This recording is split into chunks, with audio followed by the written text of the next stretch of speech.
Wow, so where to begin with this episode of Attack on Titan? Boy, you knew it was going to be a big, epic episode, and it wasn't epic in terms of action, but the character moments in this episode, probably one of the best in the season by far.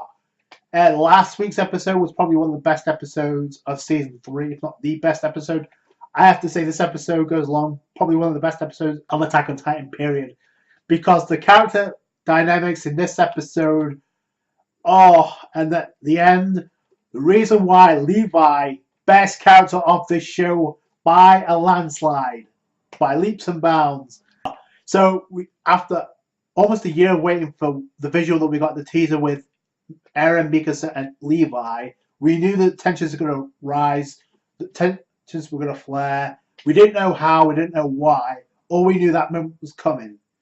And now we had context as to what was going on, how everything led to this moment, and it kind of makes sense in a way, and it's built on frustration and the fact that two people on the verge of dying that could be saved with this injection, which I said in my previous review, not to sound like a cocky asshole or anything, I said that was going to be the case for Armin. We start off the episode with Eren aware of Armin's bravery and the fact that he asked him why didn't he run away. We had Zeki, who just appeared right in front of Eren with the deformed Titan or the talking Titan.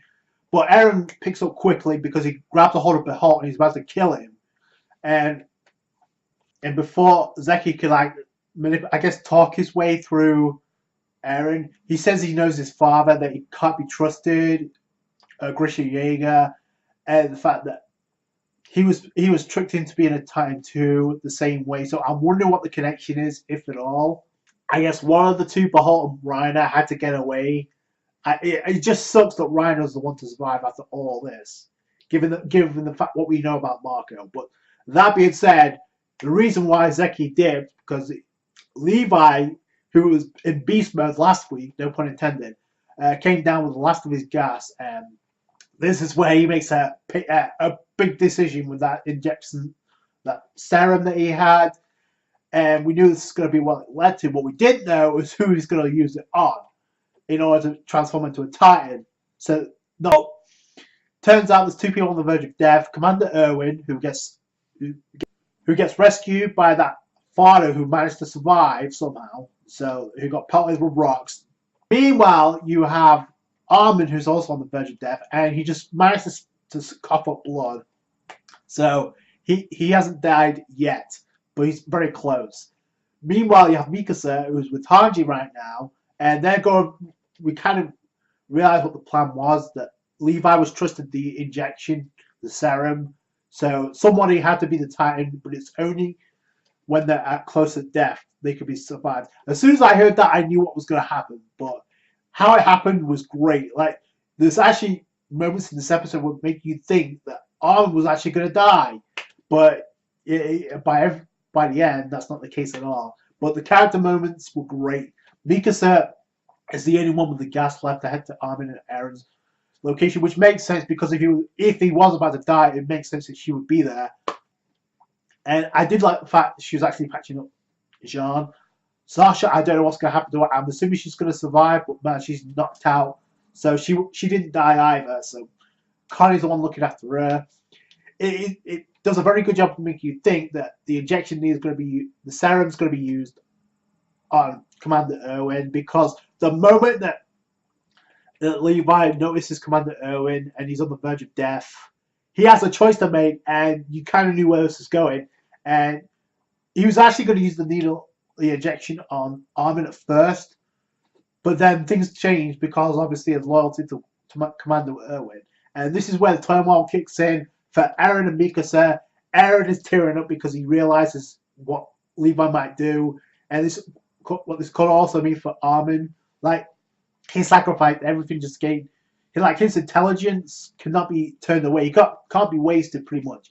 Out of the two that got saved the most, the two of the most bravest soldiers out of the bunch, Commander Erwin and Armin are the only ones left on the verge of death with this painful choice, right? So, and then Eren trying to stop him. Levi punches him in the face and actually knocks his teeth out.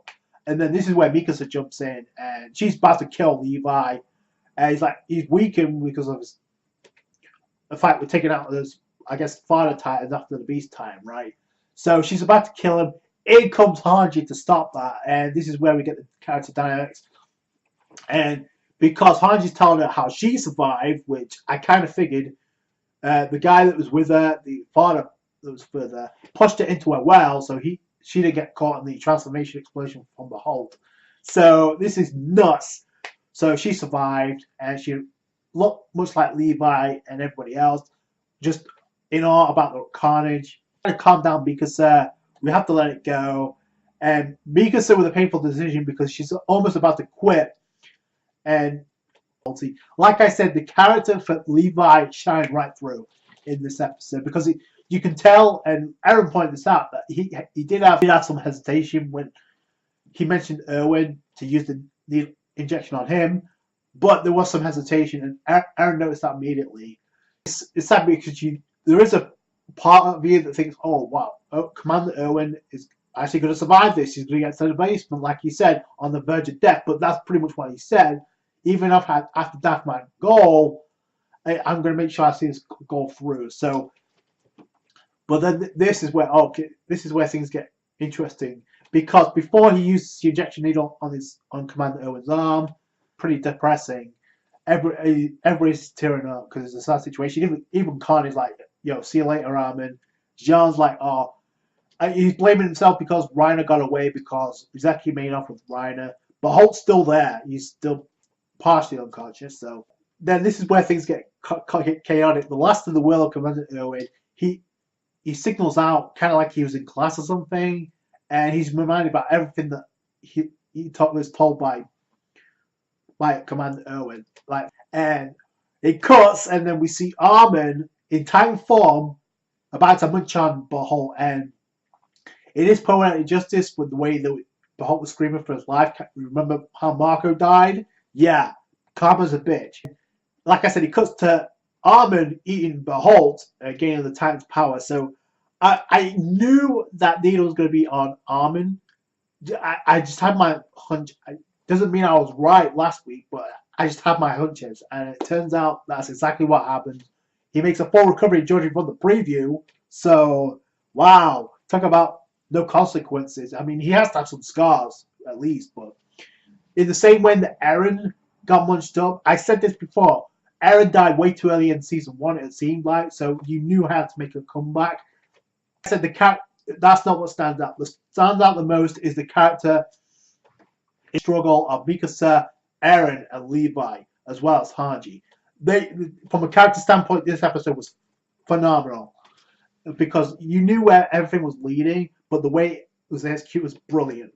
Nice little twist there. I didn't expect that, but you knew it had to do something with Armin, considering the fact that the state that Eren and Mikasa were in that scene to begin with. So, but they did take off with Reiner. I think Reiner should be in the whole situation, but it is poetic justice because Behold decided, you know what? I'm not going to remorse over this. I'm going to act. So he did act, and Armin, which is ironic because Behold was the one calling out Armin a couple of episodes ago for not being able to do anything because he's shaking, and now Behold's the one. I guess he's not going to get to go on a date with Arnie after all. Too bad. But the episode from a character standpoint was phenomenal. Mikasa was great because she decided to stand up for her man, Eren, and try and take out Levi so the injection can be used on Armin. But as Levi pointed out before the end of this episode, you're a bunch of children, selfish children. He's thinking about Kenny telling him. And there's a part of the episode that almost makes you think that Levi's about to tear up. I don't think that's ever happened. So that would have been something else. It's kind of like Levi smiling. So this episode hit the feels. Obviously, this episode from a character standpoint was probably the best out of the series. But let me know what you guys think down below. Those are my thoughts. That's going to do it for today, guys. Thank you guys so much for watching. Like this review if you did. Subscribe to for more Attack on Titan. Catch you guys later. Thanks, guys. Bye.